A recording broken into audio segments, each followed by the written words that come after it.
Bismillah.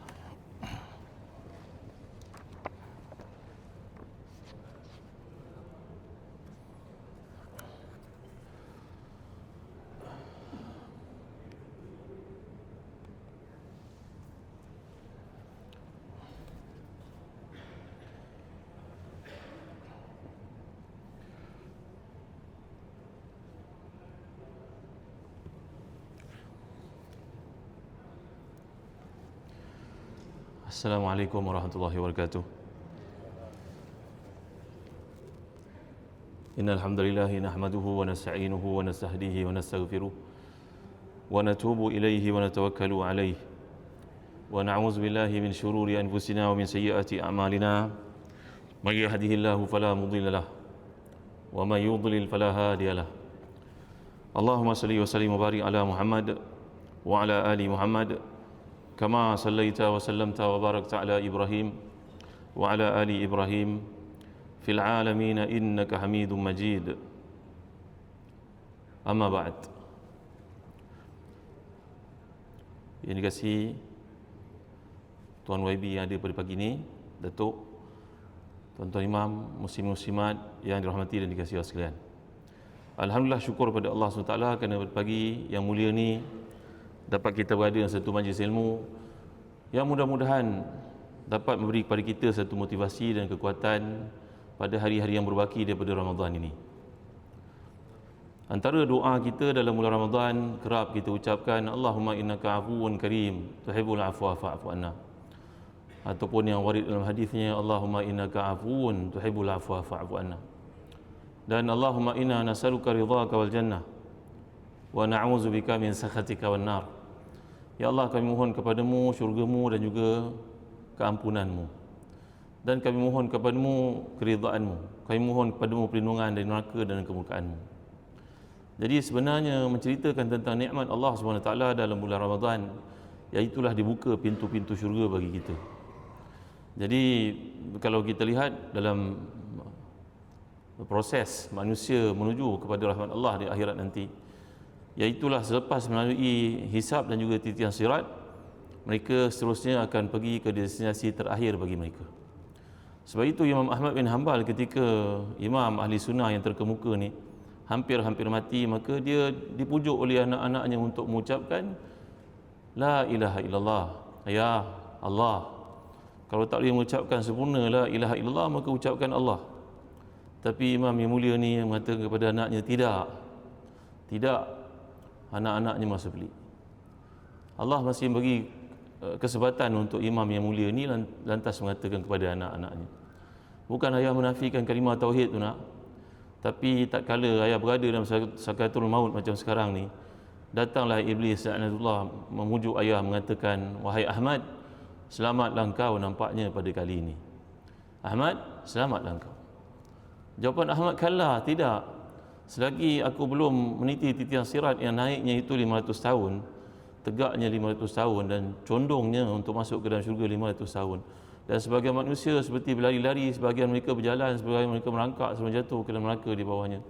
Dan sebagiannya laju seperti kuda perang, dan sebagiannya seperti kilat lajunya. Selagi aku belum melepasi titian sirat itu, kaki kiriku berada atas titian sirat, kaki kananku telah masuk ke dalam syurga, maka aku belum selamat daripada engkau, wahai iblis. Inilah seorang wali Allah punya makam, iaitulah kesungguhannya agar tidak tertipu pada detik-detik terakhir sebelum dia menghabiskan atau menamatkan riwayat hidupnya, sebelum dia meninggal dunia. Maka demikianlah kalau kita lihat dalam Al-Quran, kisah orang masuk syurga ni beramai-ramai. Contohnya dalam surah Zumar, a'udzubillahi minasyaitanirrajim, wasiqal ladzina taqaw rabbahum ilal jannati zumara, iaitu orang-orang bertakwa ini bertemu dengan Tuhan mereka, bertakwa kepada Tuhan mereka sepanjang hidup di dunia. Mereka akan masuk syurga ni secara berbondong-bondong. Kalau orang itu merupakan ahli qiyam, dia akan masuk bersama dengan orang yang qiyam sepertinya. Kalau dia merupakan seorang ahli infak, maka dia akan masuk syurga bersama dengan munfiqin bersama dengannya. Kalau dia seorang merupakan ghazi fi sabilillah, dia akan masuk syurga bersama dengan orang yang mati syahid bersama-sama dengannya. Kalau dia merupakan orang yang menjaga ibu ayahnya waktu hidup, mungkin dia tak punya kesempatan untuk infak, tak ada wang dalam kociknya, dia hanya memiliki ayah ibu yang sudah uzur, dijaganya, insya-Allah dia akan masuk syurga bersama dengan golongan yang sama dengannya. Maka penghuni syurga ni dihantar ke syurga dengan penuh kemuliaan. Kalau kita nak pergi haji pun, maka disediakan bas-bas untuk bawa kita dengan diiringi polis dan sebagainya. Rasa mulianya perjalanan nak pergi haji. Bayangkan ke akhirat besok, malaikat akan menemani orang beriman ni sampai masuk syurga. Itu yang kita baca dalam surah Fussilat. Innal ladzina qalu rabbunallahu tsumma istaqamu tatanazzalu alaihimul malaikatu alla takhafu wa la tahzanu wa abshiru bil jannati allati kuntum tu'adun. Nahnu awliya'ukum fil hayati dunya wa fil akhirah. Wa lakum fiha ma tashtahi anfusukum wa lakum fiha ma tad'un. Inilah orang yang beriman akan digiring, disertai, dipimpin bersama-sama dengannya rombongan para malaikat. Jadi calon ahli syurga ni akan menuju ke syurga dalam rombongan. Para nabi, para rasul satu rombongan, para ulama dan satu rombongan, syuhada satu rombongan, dan juga mereka yang saleh dalam komitmen kesalihan mereka masing-masing dalam rombongan-rombongan mereka. Jadi setiap orang akan masuk syurga bersama dengan rombongan yang serupa dengannya. Tak ada orang yang masuk syurga secara bersendirian. Ini sesuailah dengan sifat mereka ketika kat dunia dahulu melakukan ketaatan dengan kawan-kawan pilihan mereka. Jadi syurga ini kalau kita lihat luasnya seperti langit dengan bumi. Wasari'u ila maghfirati min rabbikum wa jannatin 'arduha as-samawati wal ard u'iddat lil muttaqin. Bersegeralah kamu untuk melakukan amal saleh, yang mana peruntukan untuk orang melakukan amal saleh bertakwa kepada Allah ni adalah syurga. Dan syurga itu seluas langit dengan bumi, seluas mata memandang. Kalau kita beli kat rumah kat dunia ni, betapa punya luas pun kita akan rasa sempit. Sentiasalah orang beli rumah ni dia kena buat renovation lah, bagi pastikan menepati cita rasanya. Tak adalah orang beli rumah rasa sempurna dah, tak payah ubah. Berbeza daripada rumah di akhirat.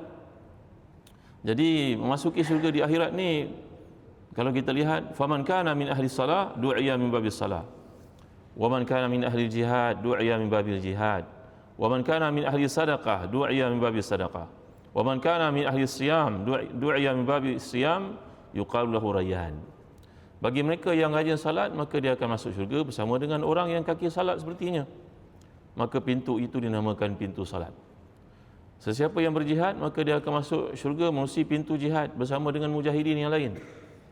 Sesiapa yang rajin bersedekah, maka dia akan masuk syurga melalui pintu ahli sedekah. Dan sesiapa yang rajin berpuasa, puasa sunat maksudnya, puasa wajib itu tidak ada masalah, memang dilakukan puasa sunat, maka dia akan masuk pintu puasa yang dinamakan sebagai pintu Ar-Rayyan. Maka banyak hadis yang menunjukkan bahawa pintu syurga ni ada 8.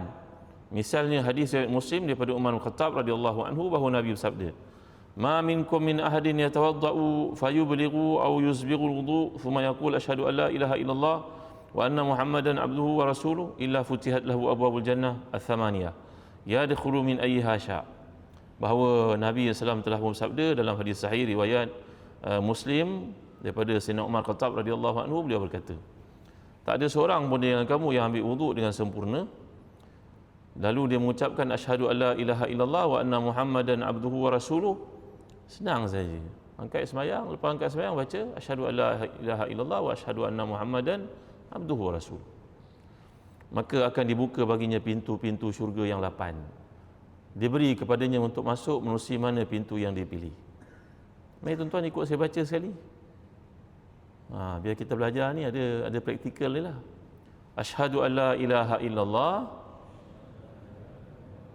wa asyhadu anna Muhammadan abduhu wa rasuluh. Ataupun riwayat lain Abdullahi wa rasuluh. Lagi sekali, asyhadu an la ilaha illallah wa asyhadu anna Muhammadan abdullahi wa rasuluh. Pendek saja doa, senang. Siapa yang mengucapkannya lepas wuduk, dibuka untuknya pintu-pintu syurga yang 8. Maka diberi kepadanya pilihan untuk masuk mana sahaja pintu yang dikehendaki, dengan syarat dia meninggalkan dosa-dosa besar. Dosa-dosa besar ni kalau kita lihat, Al-Imam Az-Zahabi ada menyenaraikan dalam buku beliau bertajuk Al-Kabair. Dosa-dosa besar yang mula dengan syiriknya, kemudian mencurinya, zina, minum arak, buat persaksian palsu, menipu, mengakan harta anak yatim, ada 70 lebih dosa-dosa besar.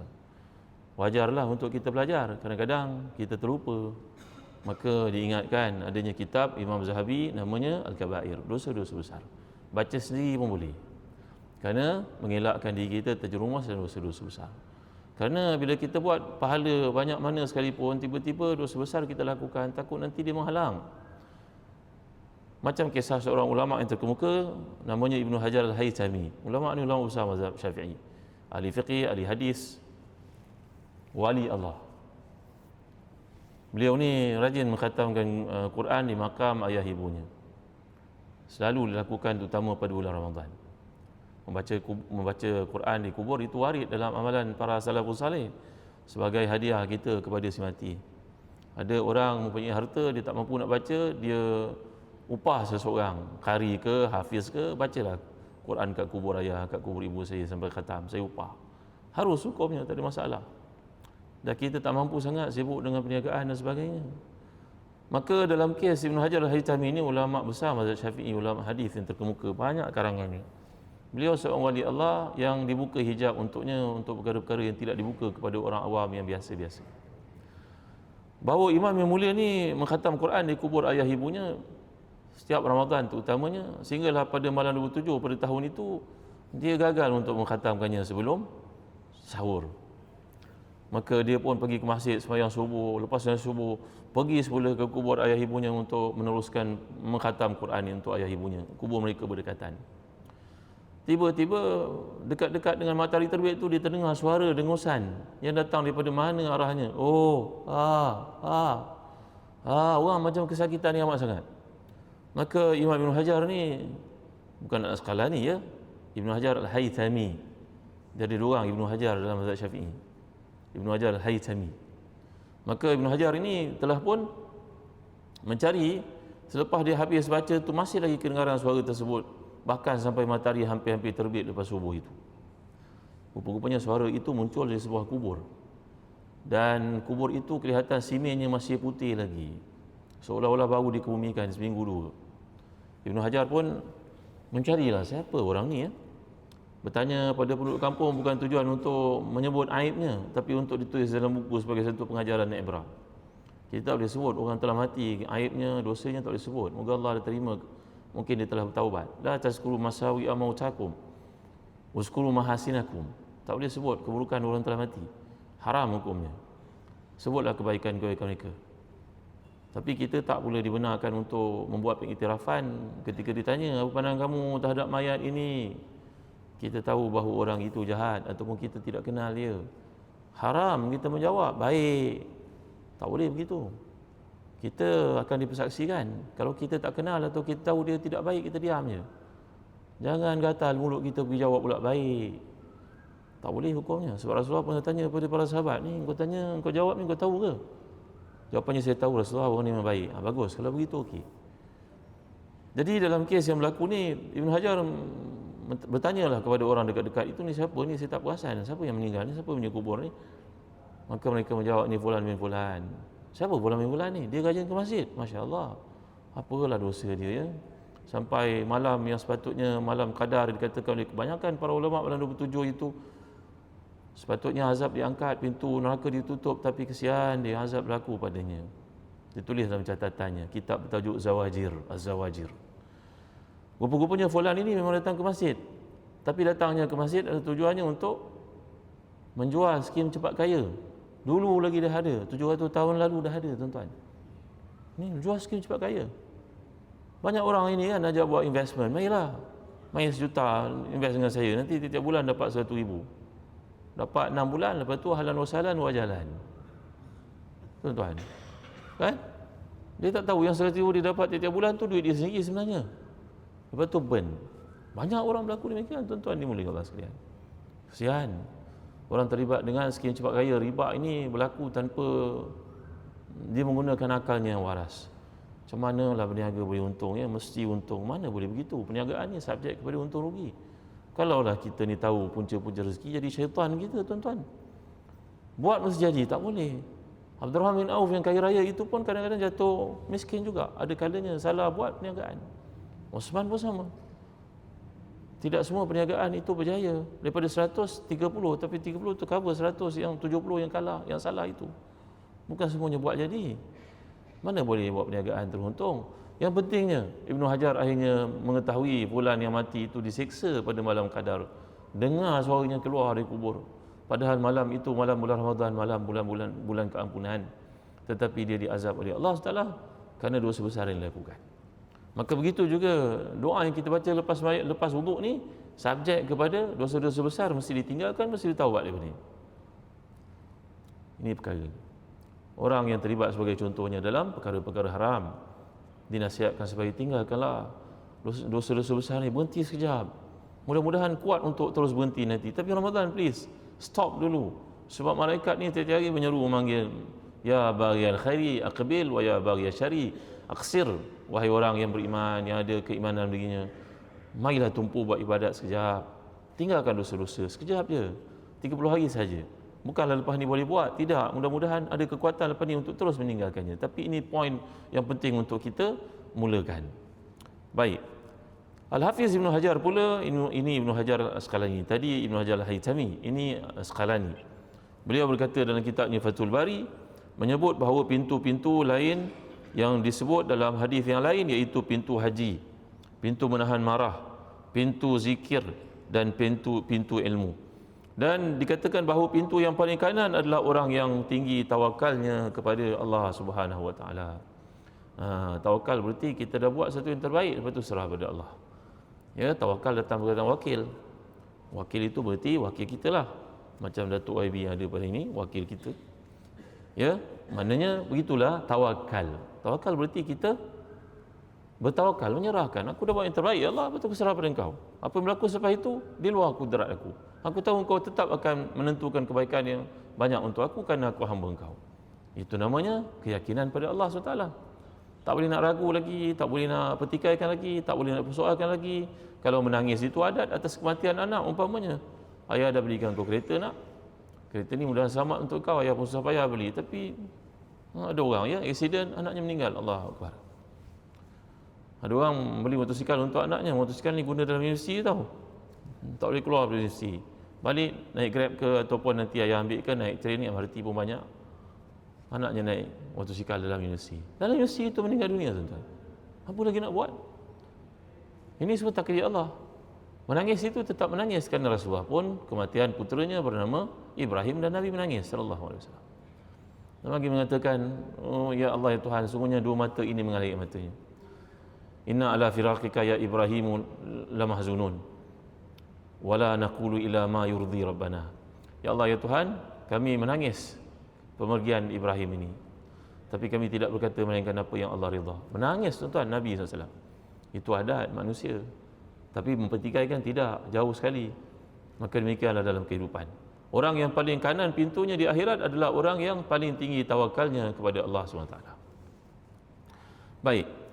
Imam Abu Abdullah Al-Qurtubi pula dalam kitabnya Tazkirah berpendapat bahawa pintu-pintu syurga sebenarnya lebih daripada 8. Kerana dalam bahasa Arab bila menyatakan 8 itu merujuk kepada banyak. Bila menyebut 8 dalam bahasa Arab itu merujuk kepada banyak. Orang Cina pula melihat 8 tu kaya tuan-tuan ya. Bahasa Arab melihat 8 itu merujuk kepada banyak. Jadi Allah menyebut dia kinaya anil jami'i, dia merujuk kepada simbolik benda yang banyak. Bahkan pintu syurga itu sebanyak amal salih yang boleh dilakukan. Antaranya yang beliau nyatakan ada 16 yang lain, lebih daripada itu sebenarnya. Ada pintu taubat, pintu umrah, pintu silaturahim, pintu ridha atas ketentuan Allah. Ada orang pula dia berkata, daripada kau pergi umrah haji banyak kali, baik kau bagi duit dekat orang. Orang ini dia memandai-mandai dalam hukum fatwa. Kerana kalau kita lihat kalangan para sahabat Nabi, ada yang menunaikan umrah itu sampai beratus kali pun ada. Abdullah bin Umar itu pergi haji berapa puluh kali. Kita tak boleh nak mengatakan orang, menjustifikasi orang bahawa wanita sedekah ni, ini pergi umrah banyak kali, ni bagi-bagi duit orang. Kita tak tahu berapa infak yang dia berikan, takkan dia nak tunjuk pula pada orang. Ini salah sangka kepada hamba Allah adalah satu ciri-ciri dosa besar, tuan-tuan dimuliakan Allah sekalian. Kita boleh berkata demikian daripada kamu pergi umrah berapa kali, orang yang dekat dengan kita, mungkin wang ini boleh dimanfaatkan untuk satu perkara yang lebih besar. Berkata begitu boleh. Tapi menghukum orang atas pandangan kita itu tidak betul. Kerana ramai para salafus salih yang pergi umrah sampai beratus kali, yang pergi haji sampai 70 kali pun ada sepanjang hidupnya. Tentu pergi itu ada pembiayaannya. Mereka duduk dari Madinah pergi ke Mekah, ada kos yang kena bayar.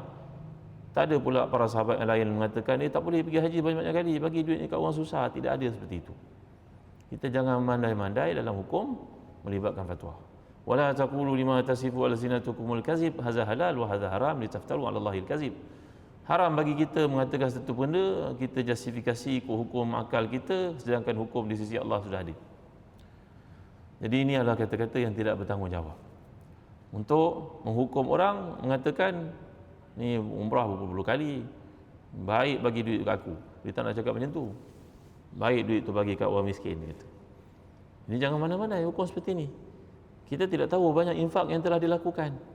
Bahkan orang yang berniaga ni digalakkan untuknya pergi umrah tiap-tiap tahun sebenarnya, dan pergi haji 5 tahun sekali. Itu ada dalam hadis. Al-umratu ila ummati kafaratun lima bainahuma majtunibatil kaba'ir. Dalam hadis sahih mengatakan, orang yang menaikkan umrah itu penghapusan berdosa-dosanya dan menghilangkan kemiskinan. Jadi ini adalah pintu yang warid dalam kata Al-Imam Qurtubi sebagai pintu masuk syurga. Ada pintu umrah, ada pintu haji. Begitu ya. Setiap pintu ni sangat luas. Keluasannya di antara tempat namanya Makkah dan juga Hajar, ataupun Makkah dan juga Busra. Hajar ni tempat di Yaman, Busra ni tempat di Syam, di Syria. Hari ini Masya Allah mereka membuat kajian di geografi Al-Quran dan juga hadis, kebenaran yang terdapat padanya. Mereka mengira jarak di antara Mekah dengan Busra di Syam itu dengan Mekah ke Hajar di Yaman, Masya Allah sama jauhnya. Sama jauhnya. Subhanallah, macam mana Nabi boleh berkata dengan satu perhitungan matematik yang sempurna, sedangkan baginda hidup dulu tak ada lagi ilmu matematik yang lengkap. Subhanallah, Masya Allah. Ketika Nabi nak membuat Masjid Nabawi itu sebagai contohnya, malaikat pun datang, malaikat bukakan semua bukit-bukit bukau di hadapan, tunjuk Nabi ini arah kiblat dia. Maka Nabi pun melihat, itu kiblat. Pada hari ini terbukti banyak masjid yang dibuat kiblatnya salah, kerana kemudahan yang ada mungkin 80-100 tahun lalu di banyak negara termasuk negara kita. Itu bukan kesalahan, itu tak ada masalah. Tapi nak cerita tepatnya mukjizat yang Allah beri pada Nabi SAW. Nabi berkata dengan wahyu daripada Allah SWT. Bukan macam kita ada kelemahan yang banyak. Nanti orang bertanya pula, macam mana Ustaz, itu kat negeri kami ni, kat Melaka ni, kiblat ni salah. 20 tahun orang sembahyang salah Ustaz. Adakah sembahyang mereka diterima? Jawapannya ada dalam firman Allah. Saya qulu sufaha'u min nazima wallahum an qiblatihim allati kanu 'alayha qulillahil masyriq wal maghrib fa inama tuwallu fa thamma wajhullah. Jelas saya itu. Bahawa orang ini salah kiblat itu hadiah daripada Allah, tak payah diulang. Bahkan ada masjid dekat Malaysia ni pun, masjid ni bulat. Kan ada masjid bulat kan? Ketika dulu-dulu tak ada mihrab dan juga mimbar dengan sempurna, orang masuk sembahyang terbalik kiblat. Nanti dia habis sembahyang, kita kata pada dia sembahyang dia sah, tak perlu ulang. Tak ada masalah. Ya? Bahkan orang tu pindah satu rumah, dia pakai kompas salah. Kemudian baru ada kompas yang betul, kiblatnya salah, sembahyang berbelas tahun, sah sembahyangnya, tak perlu ulang. Cuma kalau kita tahu salah, kita tak bolehlah menghadap tempat yang salah. Macam ada orang jahil, dia pergi ke Masjid Qiblatain di Madinah. Masjid Qiblatain ni Nabi sembahyang menghadap situ, kemudian Allah perintahkan tukar ke arah selatan. Ketika berlaku tu sembahyang zuhur ke, asar ke atau subuh, mengikut riwayat berbeza-beza. Maka Nabi tukar ke belakang. Ada orang datang pada hari ini 1400 tahun lepas Nabi wafat, dia sembahyang dua-dua kiblat menghadap, sini sekali, sini sekali. Haram hukum dia pergi menghadap tempat Masjid Aqsa tu. Siapa suruh dia menghadap ke situ? Dia kena menghadap ke Masjid Haram. Nabi zaman dahulu ketika Allah tetapkan ke sana, Nabi menghadap ke sana. Yang kau pergi menghadap ke sana buat apa? Jadi tuan-tuan dimulai sekalian, ini menceritakan tentang luasnya pintu syurga. Itu sebab orang kalau dia pergi ke akhirat, dia tidak ada hasad pada orang lain. Kerana orang yang pergi ke akhirat ini jaraknya, keluasannya luar biasa. Semua orang nak masuk syurga, ayo masuk sama-sama. Tak ada rasa dengki di antara orang beriman satu sama lain. Sedangkan dalam profesion melibatkan keduniaan, mungkinlah seorang lawyer rasa hasad pada lawyer yang lain. Mungkin seorang doktor rasa hasad pada doktor yang lain. Mungkin seorang businessman rasa hasad pada businessman yang lain. Kerana share of the cake tu adalah kecil, kerana dia dunia. Maka orang ahli dunia ni dia berebut-rebut pada benda yang sama. Tetapi ahli akhirat, pintu untuk masuk syurga itu luas-luas saja. Kau nak masuk? Ayo, jom masuk sama. Ya, kau buat kerja macam ni, aku buat kerja macam ni, kita buat sama-sama cari ridha Allah. Tak perlu ada rasa dendam. Kerana doa orang beriman ni, Rabbana ighfir lana wal ikhwanina alladhina sabaquna bil iman wa la taj'al fi qulubina ghillan lil ladzina amanu rabbana innaka ra'ufur rahim. Ya Allah, ampun dosa kami, dosa mendahului kami dalam iman. Jangan ada sekelumit pun rasa dengki pada orang beriman yang lain. Nanti dia memakan kebaikan-kebaikan yang aku lakukan. Ya Allah, aku mohon ampun, mohon maaf. Sikit-sikit mungkin ada. Itu sebab kita dalam hidup ni jangan tahu banyak sangat perkara. Kerana mengetahui terlalu banyak perkara yang tak disuruh kita untuk mengetahuinya, nanti akan menimbulkan rasa tidak enak dalam kehidupan kita. Banyak benda yang terluput nanti. Orang perempuan ni asyik tengok je seorang perempuan lain yang suaminya bukan T40 ke, entah T100 ke, kita pun tak tahu. Kehidupannya, lifestyle-nya, kenderaan yang dia naik, rumah yang dia duduk, pesawat dia naik, kelas apa. Lama dia pun rasa sempit sangat hidup ini. Padahal segala keluasan itu ada pada dia. Maka mengetahui perkara-perkara yang berlebihan boleh membawa kepada ketidaksyukuran. Maka memadailah untuk kita tahu perkara-perkara yang berkaitan dengan diri kita saja. Jangan terlalu banyak benda kita nak tahu dan akhirnya kita tidak berbuat apa-apa. Bahkan hidup kita pun diruntun oleh rasa ketidakcukupan ni tadi. Baik. Jadi pintu syurga ni sangat luas. Pada hari kiamat nanti pintu ini akan penuh sesak dengan orang berebut memasukinya. Tetapi luas untuk mereka semuanya sekali. Banyaknya pintu syurga ini memberi isyarat kepada banyaknya pintu-pintu kebaikan yang boleh kita lakukan. Kerana itu Nabi pernah memberikan kepada kita satu makluman, al-iman bid'un wa sab'una aw bid'un wa sittuna syu'batan fa afdaluha qaul la ilaha illallah wa adnaha imadatul adza ani tariq wal haya'u syu'batun minal iman. Iman itu ada 70 pintu lebih ataupun 60 pintu lebih. 60 pintu itu menunjuk kepada banyaknya kebaikan lah. Yang paling afdal sekali adalah kalimah la ilaha illallah. Yang paling rendah sekali adalah membuang sesuatu yang menyakitkan di jalanan. Dan perasaan malu itu sebahagian daripada iman. Malu berarti malu untuk melakukan maksiat. Malu untuk berbuat perkara-perkara yang menyebabkan kehormatan diri kita tercemar. Malu untuk bertanya, itu bukan babnya. Malu untuk melakukan kebenaran, itu bukan babnya. Jomlah pergi semayang, aku malu lah, dah 40 tahun aku tak semayang. Ada orang macam tu. Orang tengah semayang Jumaat, dia tengah mengecat rumah. Semua orang nampak. Dia tu Islam ke apa? Islam, tapi dia memang tak pergi semayang Jumaat. Kenapa dia tak pergi semayang Jumaat? Dia kata, saya pernah tanya pada dia. Ni orang dia kata, bang, Jumaat bang. Oh tak apalah, aku pergi dulu. Aku malu lah, aku 40 tahun dah tak semayang Jumaat. La ilaha illallah Muhammadur Rasulullah. Ya, kenapa tak pakai tudung? Malulah. Aku pergi banyak program-program besar-besar, aku orang semua tak pakai tudung. Ini malu yang tidak kena. Ya, nak suruh isteri pakai tudung, malulah nak suruh pakai tudung. Aku tak boleh lah. Ini tak betul. Dia malu yang dimaksudkan adalah malu yang mencerminkan jiwa yang bersih dalam bab perkara-perkara ketakwaan pada Allah SWT. Jadi keyakinan tentang banyaknya pintu-pintu ini membuka peluang bagi setiap muslim untuk memilih jalan syurga yang sesuai dengan keadaannya. Mungkin seorang ulama memilih ilmu dan dakwah itu jalannya ke syurga. Orang ni pensyarah universiti, dia orang alim lah, mengajar kat universiti dalam bidang masing-masing lah. Dia sembahyang fardu, lepas tu dia terus masuk kelas, tak payah sembahyang sunat. Sebab dia buat research, buat kajian, tulis jurnal ke apa perkara itu lebih penting daripada dia sembahyang sunat, itu untuk dirinya. Dia kena faham. Ya, jangan dia pergi sembahyang sunat sampai tak masuk kelas umpamanya. Tu Imam Syafi'i yang mulia itu, Imam ahli sunnah yang hebat ini, bahawa Imam Syafi'i membahagikan malamnya kepada 3. Tidur, mencari ilmu, menulisnya dan beribadah. Pernah satu malam dia bermalam di rumah Imam Ahmad bin Hanbal. Dan Ahmad bin Hanbal ini anak muridnya sentiasa mendoakan untuk Syafi'i. Menyebut dalam doa-doanya.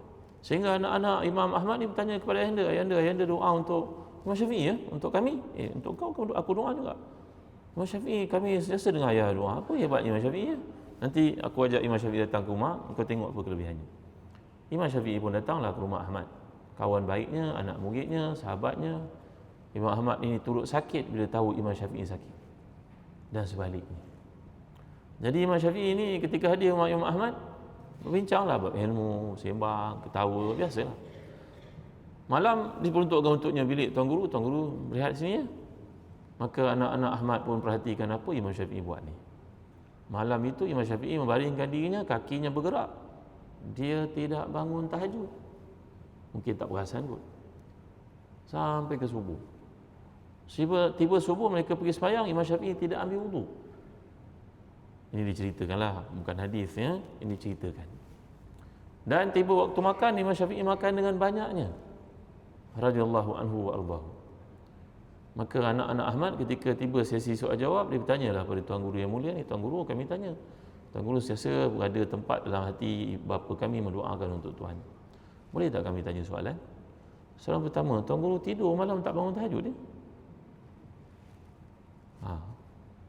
Yang kedua, Tuan Guru sembahyang subuh tak ambil wudu. Kami tengok Tuan Guru. Yang ketiga, Tuan Guru makan banyaknya kat rumah kami.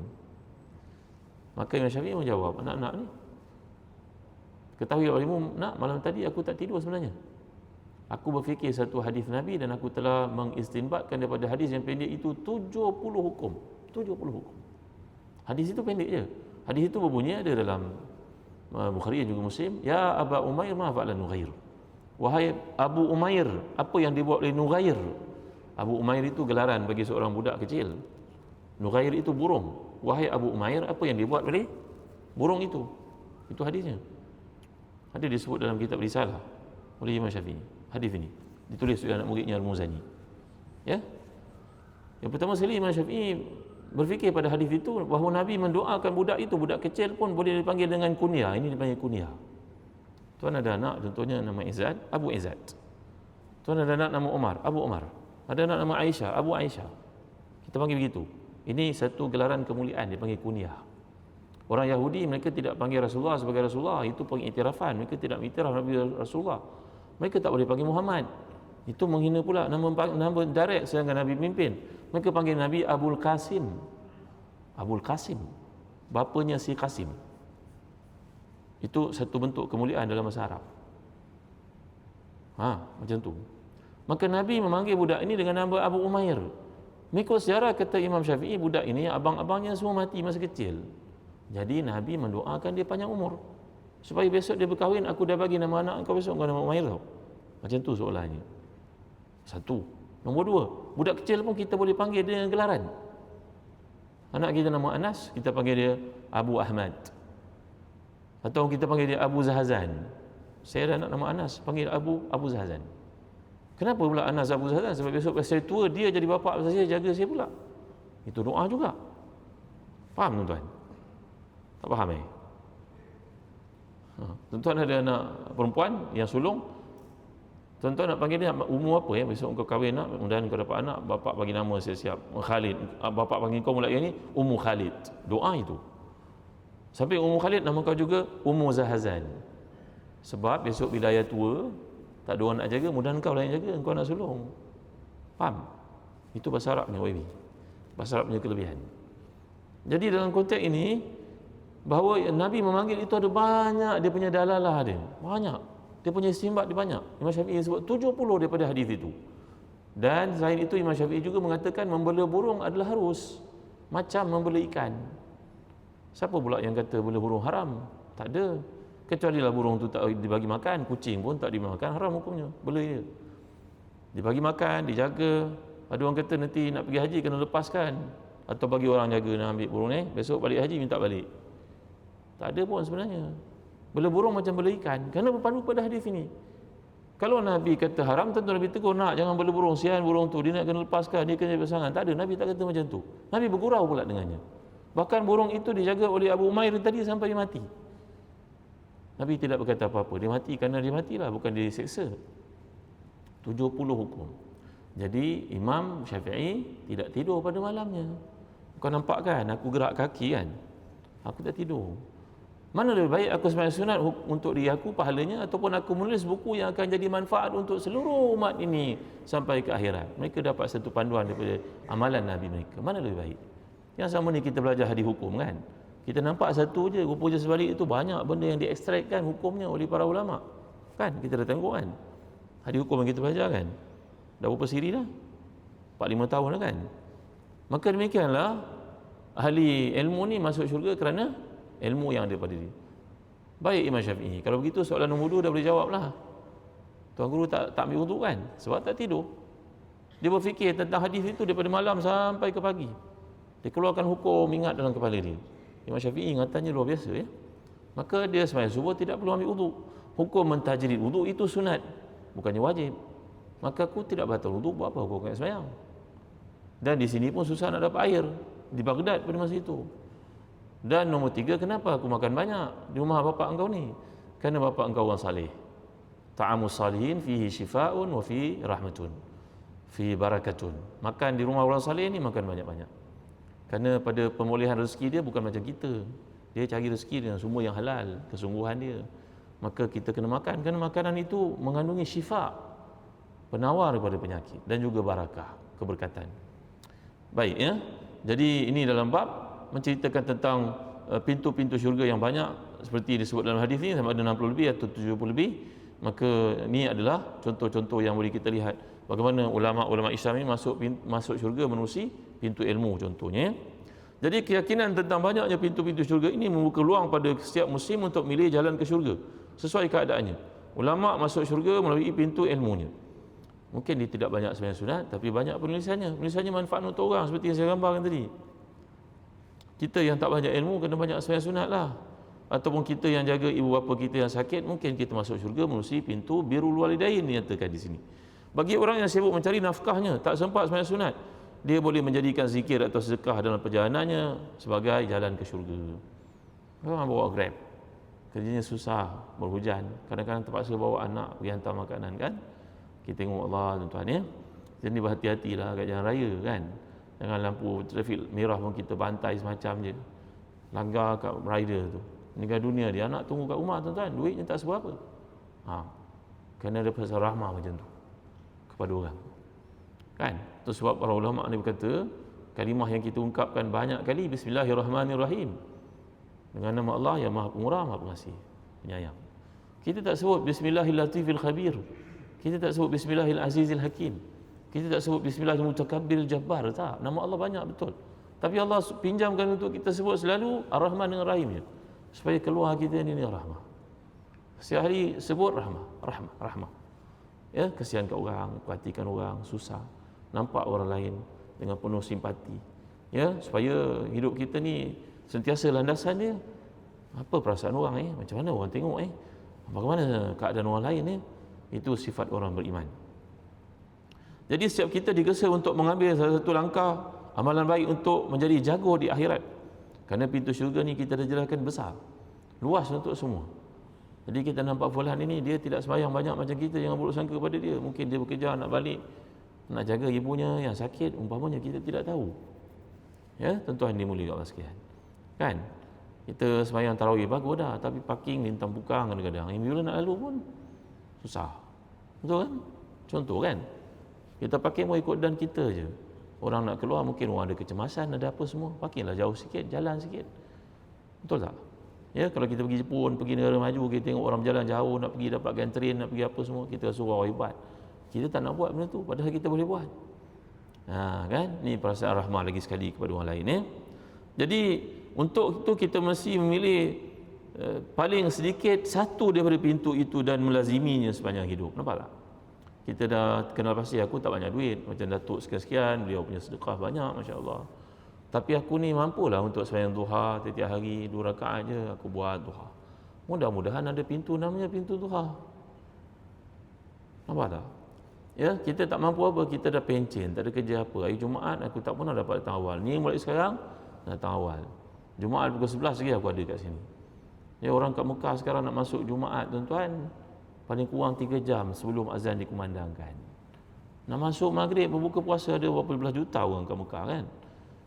Ya, kita memikirkan kat sana je ada pahala, sini pun ada pahala juga, buatlah kat sini. Betul tak? Ya, Imam Syafi'i ni berkata, tadi saya sebut Imam Syafi'i, orang nak pergi umrah kita kirim doa, kesian dia, banyak pula nak kena doa untuk kita. Saya pernah jumpa orang duduk depan Kaabah tu, dia buka beg galas dia, satu kertas dia buka. Saya tengok lamanya orang ni, sian ambil doa, dah doa tu letak belah sini, ambil, saya rasa dekat 2 jam dia duduk situ berdoa. Saya pergi dekat dengan dia, tuan-tuan di mana tempat sekian-sekian? Oh, Dia pun tengok, saya ingat tadi orang Bangla dia saya. Dia kata saya orang Bangla. Tadi saya pun sembang dia ni apa banyak dalam beg ni, doa. Kawan-kawan kirim doa, Allah baiknya murni hati. Sebenarnya memenuhi doa kawan-kawan bukannya wajib. Imam Syafi'i kata suruh dia bangun tahajud. Doa dia ketika tahajud waktu sebelum subuh tu sama tepat dengan orang berdoa depan Kaabah. Berapa nak suruh payah-payahkan orang? Kirim doa panjang-panjang, suruh bacakan depan Kaabah. Tak payah bangun tahajud. Orang pergi umrah, pergi haji ni kita kata pada dia, Tuan doakan saya, cukup umum. Dan kita yang pergi pula tidak wajib menyebut nama dia. Dia boleh doa, ya Allah ya Tuhan, ramainya kawan aku mengirim doa, wahai Tuhan. Ada yang sakit, kau sembuhkanlah. Ada yang hutang, kau bantulah dia. Ada yang belum kahwin, kurniakan untuk dia pasangan. Ada yang belum dapat anak, kurniakan untuk anak. Umum sudah. Tidak wajib pun kita memenuhi satu persatu. Jangan kita menyusahkan orang yang pergi menunaikan ibadah yang penting ini. Kerana itu waktu privasi dia dengan Allah SWT. Baik. Jadi pilihlah amalan yang mudah untuk kita jaga dan paling sesuai dengan keadaan kita. Yang penting kita istiqamah melakukannya. Sebab itu dalam hadis sahih Nabi menerangkan, ayuhan nas khuzu minal amali ma tutiqun fa innallaha la yamalu hatta tamalu wa inna ahabbal a'mal ilallahi ma dama wa in qalla. Wahai manusia sekalian, ambillah amalan-amalan ini apa yang kamu mampu. Sungguhnya Allah tidak akan jemu sampai kamu sendiri yang jemu. Dan sebaik-baik amalan di sisi Allah adalah yang berkekalan walaupun sedikit. Jadi buatlah perkara semikian. Tuan buat apa yang kita mampu. Tengoklah dalam hidup kita ni, saya seorang majikan, saya adil pada pekerja saya, alhamdulillah. Saya buat yang terbaik untuk mereka. Ya, kalau tak ada bonus yang banyak pun saya bagi mereka duit raya, contoh. Ya, mudah-mudahan majikan ini masuk syurga dengan sebab amalan dan akhlaknya yang baik. Kita ni tak ada apa pun, ayah pun, mak pun dah meninggal, datang ke masjid pun sekali-sekala, tetapi hati kita baik. Setiap pagi kita datang, kita bagi orang makan, masak nasi lemak lebih, bawa pergi ofis, masuk syurga dengan nasi lemak itu contohnya. Jangan kita pandang kecil perkara ni, tuan-tuan. Begitu ya. Jadi Abu Hamzah Al-Baghdadi berkata, bila Allah telah membuka pintu untukmu satu pintu kebaikan, maka kekallah melakukannya. Jangan abaikan. Ya, kita diberi peluang untuk jaga ibu kita yang sudah tua, adik-adik lain semua sibuk, baik sangkalah dengan mereka. Maka nampaknya kita menjadi anak saleh yang akan masuk syurga menerusi pintu buat baik pada ibu. Mudah-mudahan tuan-tuan dengan jadi macam seorang hamba Allah tu, dia telah jaga ibunya lebih 10 tahun. Tiba-tiba pada hari itu dia rasa penat sangat. Dia cakap pada kakak dia, kakak kau ambil lah mak, aku penat dah kak jaga. Engkau ni tolong ambil. Kakak ni nak jaga, tapi kakak ni dia maklumlah dia isteri orang kan. Suaminya pun ada keterbatasan juga, tapi kakak ni pun dengan rida, tak apa, aku selalu bagi kau duit, tak apalah kau tak nak jaga, aku jaga insya-Allah. Tengok bawa maknya hari pertama duduk, hari kedua meninggal dunia ibu itu, tuan-tuan. Masa itulah meraung tak selesai, menyesal tak sudah. Jadi buat baik ini jangan berkira-kira lah. Buat baik aduhai teman, ke merata tempat kau taburkan. Walau tidak dikenang insan, Tuhanmu tahu iakah bukan. Jangan duk fikir sangat ni rewardnya macam mana, ni balasan orang macam mana. Kalau kita fikir macam tu, kita penat, tuan-tuan. Maka jadikanlah kita sedang berniaga dengan Allah. Yang pasti adalah untung. Takkan ada rugi. Maka berniaga dengan Allah ini adalah melakukan kebaikan selagi ada hayat. Tuan-tuan baik. Jadi apabila seorang melazimkan satu amalan dengan rutin, maka namanya ditulis sebagai ahli amalan itu. Seorang ahli salat, orang melakukan ibadah ni bukan sekali dua, tetapi dia telah melakukannya bertahun-tahun. Orang yang mati ketika sedang sujud, kita viralkan tu kan, mati dalam masjid. Nampak jam tu pukul 3.30 pagi, tuan-tuan ingat malam tu je ke dia bangun? Dah 10 tahun tuan-tuan dia buat. Dia datang masjid kan, kita tak nampak aktiviti sebelum tu. Dia cuci tandas, dia bersihkan kapet, dia bersihkan sejadah, lepas tu dia sembahyang. 3.30 tak bangun-bangun sampai orang datang sembahyang subuh. Mana dia viral kan? Tuan-tuan ingat dia baru sekali buat ke? Dah 10 tahun dia buat, tuan-tuan. Orang itu akan mati dengan kebaikan yang dia beriltizam melakukannya. Kalau dia merupakan orang yang hatinya ikhlas, mungkin dia mati kat Masjid Nabawi, kita pun tidak tahu. Ada seorang ulama besar di Azhar, namanya Syekh Muhammad Ghazali. Bukan Abu Hamid Ghazali Muhammad Ghazali ni baru meninggal dunia lah 20 tahun lalu. Guru pada Yusuf Qaradawi. Beliau ni ketika di Mesir, orang menuduhnya sebagai, maafkan saya sebut perkataan ni tuan-tuan, orang tuduh dia Wahabi. Ini imam ulama besar Azhar ini. Dia Muhammad Ghazali, dia ulama mazhab Syafi'i. Maka dipesan pada anak muridnya, kalau aku mati, kamu usahakan dia, minta pada pemerintah aku nak kubur dekat dengan kubur Imam Syafi'i di Mesir. Kubur Imam Syafi'i ada dekat Mesir Tertulis kat kubur Imam Syafi'i ini, tafakkur sa'ah afdal min salati alfi raka'ah. Berfikir satu perkara untuk umat lebih baik pada sembahyang 1000 rakaat, macam kita cerita tadi. Kalau aku mati, kamu yang baik dengan raja ni, dengan pemerintah, presiden, jumpa, mintalah, tolonglah aku nak kumir dekat dengan Imam Syafi'i. Nanti keluarga aku belilah tanah kat situ, aku nak dekat. Dia nak tunjukkan betapa dia ni Imam Syafi'i lah.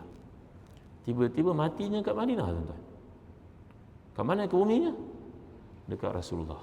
Ini tanda Allah menerima permintaannya untuk dikubur sebab Imam Ahli Sunnah yang terkemuka, maka Allah telah tunaikan hajatnya dikubur seorang imam pada semua kaum muslimin, Rasulullah SAW.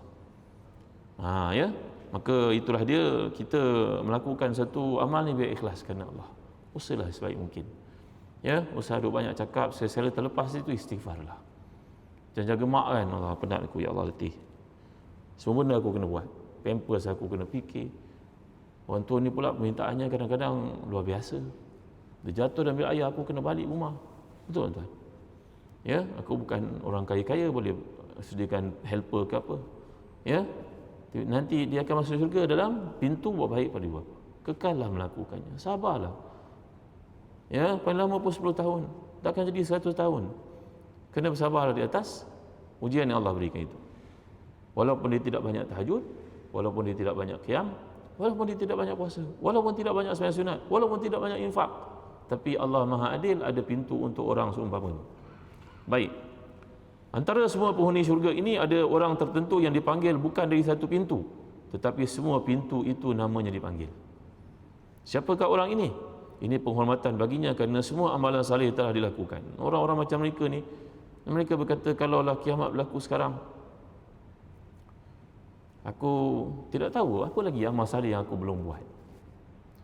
Jangan jadi sebaliknya, tuan-tuan. Sebaliknya macam mana? Sebaliknya kita berkata, kalau berlaku kiamat, aku tak tahu macam mana nak bertawab pada Allah kerana terlalu banyak dosa yang aku buat. Yang mana satu kita, tuan-tuan ni mulia Allah sekalian. Ada orang besok masuk syurga, pintu syurga itu semua ada namanya. Fulan bin Fulan, semua pintu tu panggil nama dia. Tapi ada orang yang kiamat tu berlaku, dia tak tahu nak sembunyi daripada Allah di mana. Kerana terlalu banyak dosa yang dibuat pada orang. Yang mana satu kita, tuan-tuan ni mulia Allah sekalian. Jadi dalam hadis riwayat Bukhari dan juga Muslim, bahawa Abu Bakar pernah bertanya kepada Rasulullah ni, kecenderungan Abu Bakar untuk tahu satu benda yang luar biasa.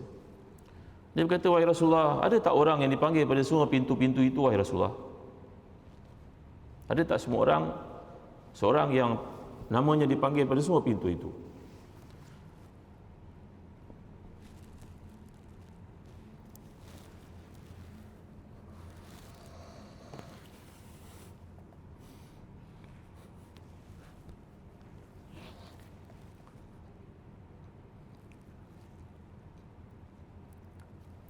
Jawapan Rasulullah, ada, engkau seorang daripadanya.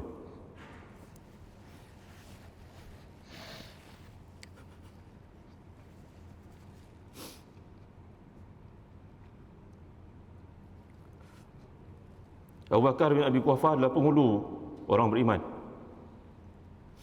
Pernah anak pada Sayyidina Ali, Sayyidina Hasan bertanya kepada ayahanda, ayahanda,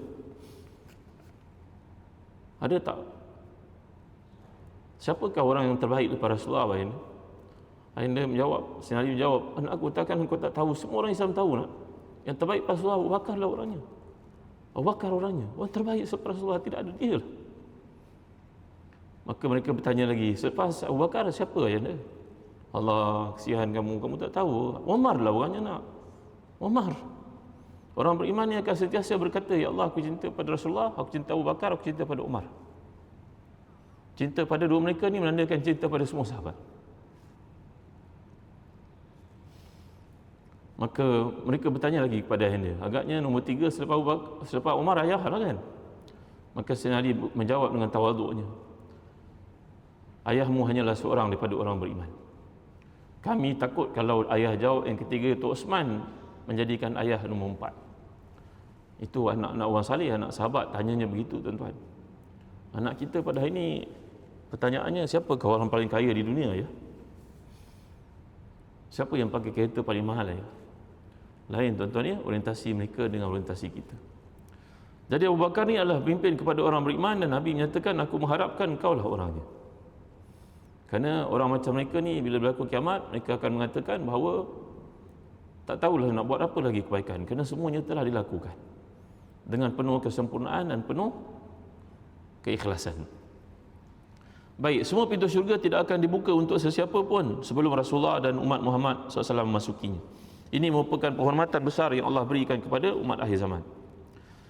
Imam Muslim meriwayatkan daripada Anas bin Malik berkata bahawa Nabi bersabda, "Ati babal jannah yaumil qiyamati fastaftih fayaqul khazin man anta faqul Muhammad fayaqulu bika umirtu la aftahu li ahadin qablak."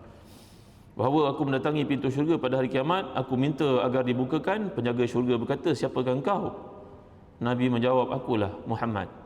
Maka berkata penjaga pintu syurga itu, aku tidak boleh membuka pintu ini melainkan hanya kepada engkau saja, wahai Muhammad sallallahu alaihi wasallam. Ya tuan-tuan, ini menunjukkan tawaduknya Nabi kita. Malaikat ni bertanya, dia menjawab namanya. Macam Umar bin Abdul Aziz, ni bulan puasa ni, cerita ni menarik untuk kita bawa. Umar bin Abdul Aziz ni khalifah Islam yang terkemuka pada zaman pemerintahannya, walaupun tak sampai 2 tahun, tak sampai 2 tahun setengah, tapi Umar bin Aziz telah merangka, mencorakkan satu kerajaan yang dahsyat, yang hebat. Mungkin kita ambil pengajaran daripada ini, sehingga tidak ada orang miskin pun yang layak menerima zakat.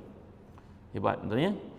Umar bin Aziz ni ketika belum menjadi khalifah, badannya tegap, tawafnya orang nampaklah bidang dadanya.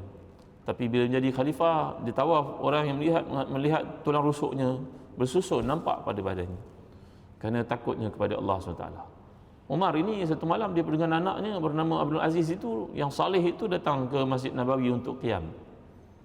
Ada orang yang tidur, ada orang yang sedang baca Quran bulan Ramadan.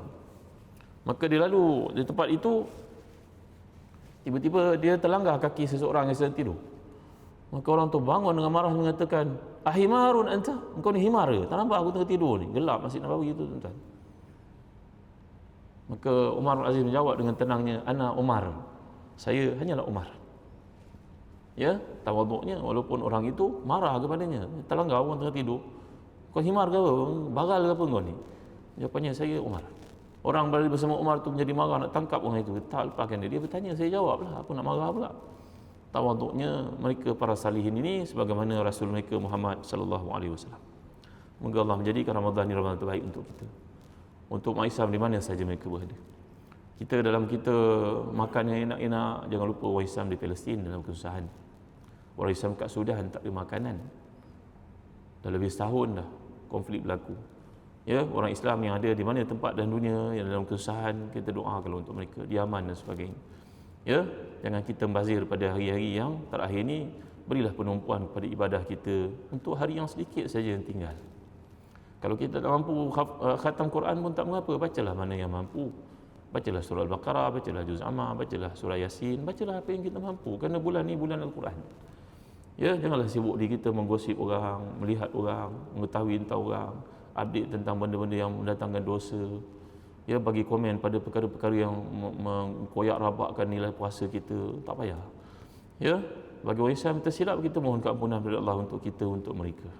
Kerana luasnya rahmat Allah ini adalah untuk orang yang berminda luas, berhati lapang untuk orang lain. Ya, banyakkanlah berdoa pada hari-hari akhir ni, ya Allah berilah aku Lailatul Qadar. Kerana orang dapat Lailatul Qadar ni pahalanya, ibadahnya melebihi 1000 bulan. Umur kita tak tahu berapa panjang lagi. Tapi dengan kelebihan amalan pada malam-malam yang penting ini, mudah-mudahan menjadi lebih baik amalan kita, nilai kita di sisi Allah Taala. Kalau kita rasa datang ke masjid menyebabkan kita semangat ibadat, sila datang. Kalau kita rasa kat rumah kita boleh pandu keluarga kita pada hari baki ni, sila. Tapi Nabi amat menggalakkan hari terakhir ini untuk kita i'tikaf. Kan 3 perkara Nabi sebut kan? Ahya lailahu wa aiqaza ahlahu wa shadda mi'zarahu. Nabi bangun malamnya, membangunkan malam, mengejut keluarganya. Kalau sunnah Nabi ini, Nabi sembahyang 2 rakaat, lepas tu Nabi kejutkan semua anak dan juga menantunya, termasuk Sayyidina Ali karramallahu wajhah. Nabi kejut mereka bangun. Ya, sunnahnya kita bangun dulu sembahyang, lepas tu kita kejut isteri kita, renjis muka dengan air kalau tidak mahu bangun. Contohnya, tinggal berapa hari tuan-tuan. Kalau orang beritahu pada kita ada satu keutamaan, kelebihan, kita nak buat, dapat nikmat yang berbaloi sangat, kita buat. Duduk sini, duduk 2 jam je, lepas 2 jam saya bagi 2 juta, nak tak? Macam itulah umpamanya. Buat susah sekejap je, tapi ganjarannya Macam syurga tadi langit dengan bumi. Perhitungan akhirat bukan macam perhitungan dunia. Dunia orang bagi 1,000, 1 juta, 2 juta. Tak, akhirat itu langit dengan bumi nilainya. Sebenarnya sunat semua subuh tadi lebih baik pada dunia seisi kandungnya. Orang beriman saja yang cerah hatinya untuk melihat dan memahami. Orang yang munafik dan juga orang yang fasik, dia melihat itu janji kosong yang tidak ada gunanya. Jadi mudah-mudahan Allah menjadikan kita sebahagian daripada orang yang hidup mata hatinya, melihat semua ini dengan penuh keyakinan bahawa ada balasannya. Wallahu a'lam, sallallahu alaihi wasallam Muhammad wa ala alihi wasallam. Alhamdulillahirabbil alamin. اللهم اغفر لنا ذنوبنا واسرافنا في امرنا وثبت اقدامنا وانصرنا على القوم الكافرين. اللهم احسن عاقبتنا في الامور كلها واجرنا من خزي الدنيا وعذاب الاخره. اللهم آت نفوسنا تقواها وزكها أنت خير من زكاها أنت وليها ومولاها برحمتك يا أرحم الراحمين. اللهم إنك عفو كريم تحب العفو فاعف عنا. اللهم إنا نسألك رضاك والجنة ونعوذ بك من سخطك والنار. اللهم اكفنا بحلالك عن حرامك وأغننا بفضلك عما سواك. اللهم ولي لنا خيرنا ولا تولي لنا شرارنا. Ya Allah, ya Tuhan kami, jadikan hari terakhir Ramadan ni hari kami bertaubat kembali padamu. Baiki amal saleh kami, dibantu kami untuk melakukan amal saleh padamu tanpa henti-henti. Ya Tuhan, kurniakan kami Lailatul Qadar, kurniakan kami hifzul lisan, kurniakan kepada kami siam Ramadan dengan sebenar-benarnya yang Kau janjikan mereka yang siam padanya, qiyam padanya diampunkan dosa-dosa yang lalu. Ya Allah, ya Tuhan kami, limpah kurnia ke atas memimpin kami. Kurniakan untuk mereka yang dapat menasihati, membantu, membimbing dengan cara yang terbaik, ya Tuhan. Ya Allah, ya Tuhan kami, kurniakan untuk kami semua, ibu bapa kami, adik-adik kami, kaum keluarga kami, pasangan kami, orang yang kami kasihangi, pekerja kami, siapa saja yang pernah buat baik pada kami, siapa yang buat salah pada kami, keampunan di sisimu, syurga daripada-Mu, keampunan tak dosa-dosa yang kami lakukan, dan selamat daripada neraka, ya Allah. Rabbana atina fid dunya hasanah wa fil akhirati hasanah wa qina adzabannar. Wa sallallahu ala sayyidina Muhammadin wa ala alihi wa sahbihi wa baraka wasallam. Alhamdulillahirabbil alamin. Taqabbalallahu minna wa minkum.